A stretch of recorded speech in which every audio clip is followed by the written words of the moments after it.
If you've stumbled across this video, chances are you might want to attend a LEGO convention, but you're not sure where to start. Well, with LEGO convention season upon us, I'm putting together this 3-part video series outlining everything that you need to know about attending a LEGO convention. So for starters, in this first video, I'm explaining what a LEGO convention is and giving you pretty much all the general information that you need to know about attending one. Next week in part number 2, I'll be discussing everything that you'll need to bring to a LEGO convention and any tips and tricks on displaying LEGO MOCs.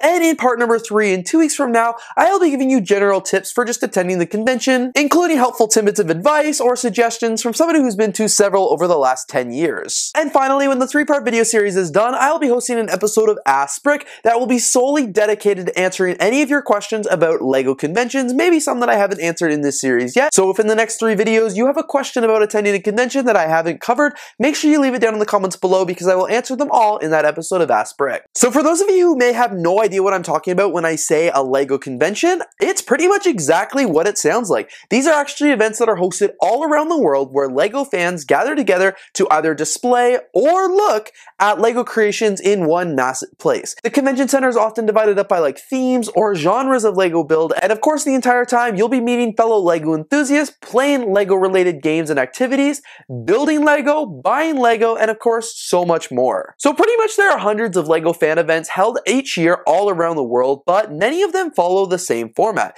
They are hosted anywhere from small event spaces, hotel ballrooms, or even to massive 100,000 square foot warehouses and convention centers. So as a little disclaimer, I've actually only been to a LEGO convention here in North America, so that's what I'm basing my experience of for these videos. However, that could differ from where you are around the world, so if it is different, definitely let me know down in the comments below. So for starters, LEGO conventions are often multi-day events held over a weekend with both public and private days.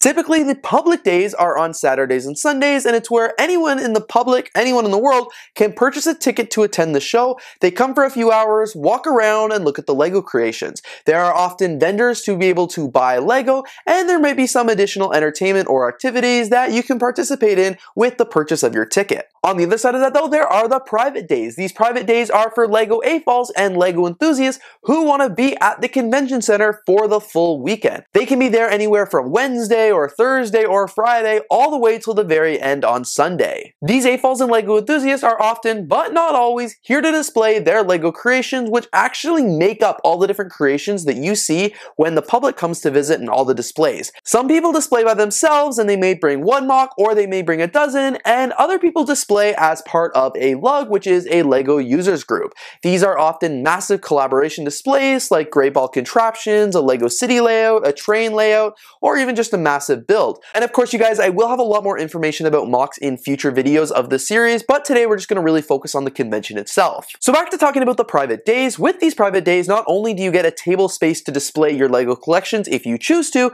but you also get access to different LEGO discussions, workshop, panels, games, presentations, giveaway, and literally so much more. And arguably one of the best parts of a LEGO convention, you of course get to interact and hang out with all the other LEGO fans that are there.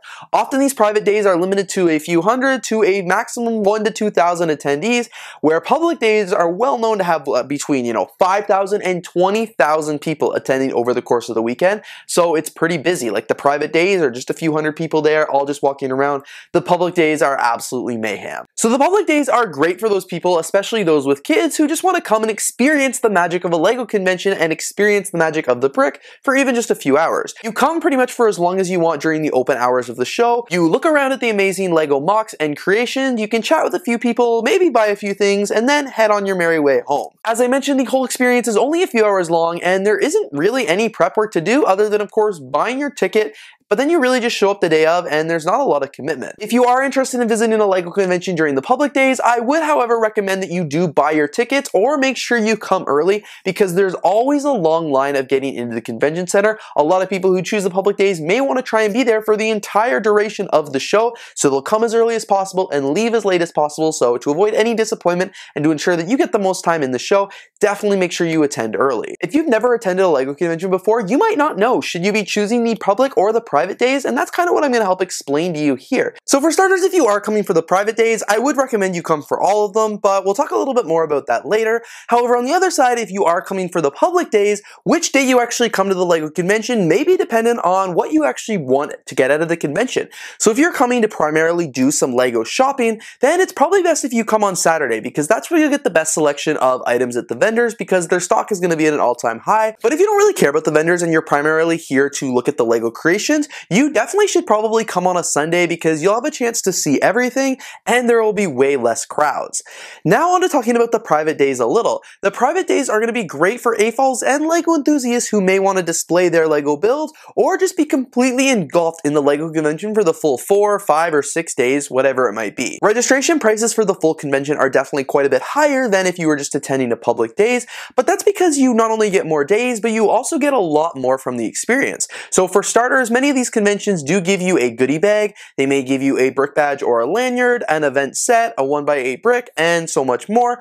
Plus, of course, you do get access to all the different events and activities and games, and of course, a space to display your LEGO MOCs. Every LEGO convention hosted is a little bit different, but here are some examples of the convention schedules that I've seen over the years for private day attendees. As I said, each one's a little different, each one has different games and activities, but these are just some of the cool things that you could expect if you're attending the full private days of a LEGO convention. So as I said, now how do you choose? I myself, I've done both. I've gone to BrickFest Virginia and Philly BrickFest, BrickFest Ottawa, Bricks in the Six, and BrickWorld Chicago as a full weekend convention attendee. I've gone anywhere from like the Thursday, but only stayed till the Saturday. I have some conventions only done Friday and Saturday. I've done from Wednesday to Sunday night. Like, I've done it all, but I've also done public days as well. There was BrickFest in Toronto that was, it's about 4 hours away from where I used to live. My dad and I multiple times have just driven up to Toronto. We drove that 4 hours. We went to the convention all day, and then we just went home. And the reason we did that was because it was close enough that we were able to do it in one day, but it was too far to actually be able to do it and stay over without incurring a bunch of expenses for like food and hotels and time off work and things like that. So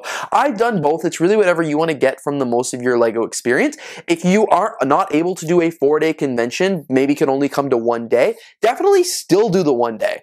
Obviously, if you're wanting to do the full convention and you can't, you're not going to get the same experience as you would just going to the public days, but at least some of that experience is better than none. Like, I know my friends from a couple of Brickheads, they made the trek to Chicago only to do the public days. They had such a good time. Now they're doing the private days as well, and I think that's their story. But a lot of people have been like that as well. Like, they might not be able to do the full convention the first time they go. They get a taste from the public days, and then they're like, oh, this is something I'm definitely able to do. You know, it's really up to you which part you do for the convention. Like, if you only have a few days, if it's your first convention, if money's an issue, you might just want to do the public day to kind of check it out and see if it is for you. But if you have the time and you have the money and you're able to do it, I'd really encourage you to do the private days if you're a big AFOL. And of course, if you're not an AFOL, maybe you're a kid who has to go with a parent and it's hard to convince your parent to also pay $100 to go to a 4-day convention for something they might not be interested in. That's okay, because the public days, like I mentioned, are still really, really good. You're still going to get a really good experience from it. You're still going to get to meet a lot of cool people. You're still going to get a chance to buy things. You're still going to get a chance to look at things. Like, it's definitely still worth it. The point of this video series is not for me to sit here and tell you should only do public or only do private. It's just kind of explain the difference between the two. If you just want to come for the day and explore LEGO and the convention, a public day is perfectly fine. But if you want to get more immersed in the experience, participate in all the games and activities, chatting with more people and like displaying MOCs and stuff like that, then definitely the private days is something that I would recommend. But hopefully you'll be able to watch this video, really just kind of taking a glance of what the difference between the two are and be able to make your own decision. Regardless, as long as that decision is going to the LEGO convention, you can't go wrong with it. I hope this video gave you guys a little bit more clarity about what a LEGO convention is, as well as what the difference between a public day attendee is and what a private day attendee is. It can definitely get a little confusing, especially for those who are looking to attend a LEGO convention for the first time, so I hope I cleared it out for you. And of course, if you guys do have more questions about attending a LEGO convention, like I mentioned, stay tuned, because in the next few weeks, I will be publishing more videos in the Ultimate LEGO Convention 101 Guide series. You guys are certainly not going to want to miss it. Anyway, thank you so much for watching today's video. If you did enjoy, don't forget to leave a like, comment, and of course, subscribe, and I'll see you in the next video.